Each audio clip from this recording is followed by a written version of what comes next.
How's it going, everybody? I am Louis, the average guy in 1983. Thank you very much for joining me in this video, man. It finally stopped raining, at least for now. I'm not sure how long it's going to stay like this, but I figured I would go ahead and take the time to show you guys a quick little mod that I was able to do on my Roadrunner Pro.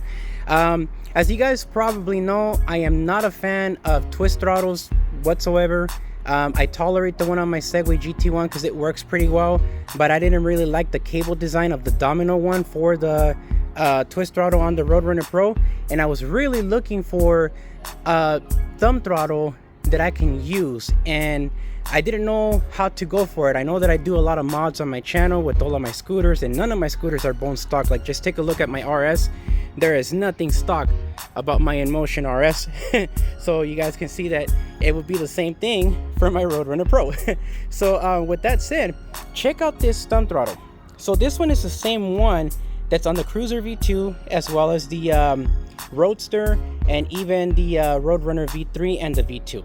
I was able to get this thumb throttle mod done by Levin. He's one of my personal friends, and he's actually going to start making some of these, and also this type of design that you can see on my InMotion RS, but like the cobble style one that's a little bit longer and a little bit more comfortable to push. And he's going to start doing thumb throttles later on. He's going to be working on voltmeters with key locking mechanism for the Roadrunner V3 and the V2, etc. So keep an eye out for that for when that comes up, because I'm definitely going to be buying that product as well, and putting it on my son's Roadrunner V3 when I actually get him one. But this is the thumb throttle here, and I want to show you guys just how easy it was to install. It really is plug and play, guys. So I do have some Hemiway grips here that I installed to remove the domino one. I just had to remove the old mechanism out of the way, so I do apologize for not sharing that. It's pretty easy to do, so I'll kind of explain it within the video. But here's the thumb throttle here. Now just know that the thumb throttle does not come wired up this way, as in with the wire loom. Maybe he'll do this later on, but I put this wire loom on because I wanted to make it look nice. I traveled it in the same direction as the other throttle, right, all the way down here. And right here where you see this cable, this is the cable that actually goes to that little turning mechanism underneath the Roadrunner Pro for the acceleration. So we disconnected that one and plugged in the new thumb throttle one to the actual cable here that goes for the throttle itself, and it worked 100%, no issues. I just gotta finish tucking this in because I just installed this and I took it out for a quick spin, and everything works really well. So I want to just give you guys a quick little look at how I got that other twist throttle off. So all I did was I removed the two screws that were here with the 4mm hex key. I took out the domino twist throttle. I left it loose right here in the front to be able to help me loosen up the cable that you might see under here. So let me see if I can show you guys this here. Yeah, there you go. You see that little spinning circle thing right there? Right there where my finger's pointed at? All you have to do there is just remove the little tension cable that's for the twist throttle off of there, and then there's 4 zip ties. So there's one right here, one here, one here, and one here. Once you get it off, you can slide that cable out of the way and then take off the twist throttle completely. And from there, you just get your handlebar grips of choice.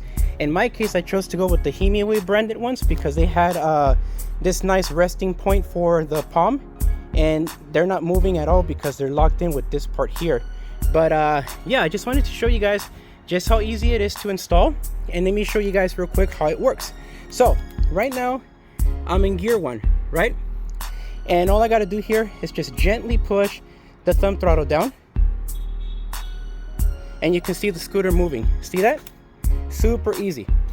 So it works really well. This was very well thought out to make sure that it's officially plug and play. So now if I want to really accelerate the crap out of the scooter and I push the thumb throttle all the way down, it will take off faster. Check this out. See that? Alrighty, my friends, so now you guys have an idea of what this thumb throttle can do and how it actually works.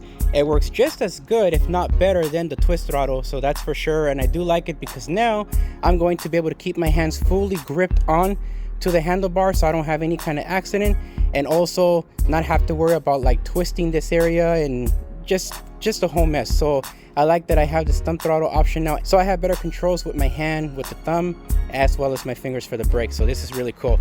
So I'm going to share a link in the description for you guys. It's going to basically redirect you to the Roadrunner Academy Group on Facebook, and it's going to lead you right directly to Levin's post about the thumb throttles. So this way, you guys are interested in purchasing one, you can get one. Again, he will be doing like the vertical kind as well as the horizontal, so this type as well as the cobble style, similar to this one here that's on my RS, so that in case you're interested in that, you know, you can get one from him.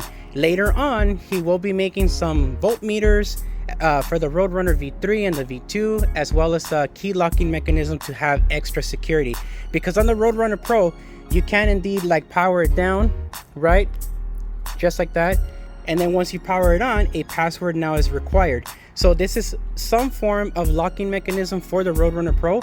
Unfortunately, the Roadrunner V3 and the V2 don't have that option, so having a key to like shut off the power, it's a great way of being able to protect your scooter just a little bit more. So alrighty guys, I'm gonna let you guys go, and if you have any questions, please feel free to comment below. Again, I do apologize for not showing you guys how I removed that mechanism. The most important thing here is showing you guys how the thumb throttle works, and that it actually does work. So I'll let you guys go, and again, any questions, please comment below, and don't forget to take a look at the description.